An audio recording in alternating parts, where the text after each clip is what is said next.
Hello everybody, Kelly Driver here. Thank you for joining me today on my art channel.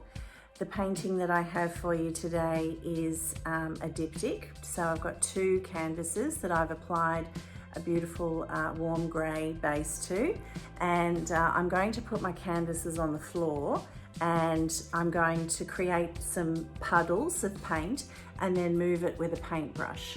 So it's a different type of painting to my Dutch pours that I often do, not always, but often. I think this one is going to be quite a minimalist design, and it's going to look beautiful in certain types of home that go for that feel. The warm grey mixed with vandyke brown, some golds and some pearl white, and is going to be rather spectacular.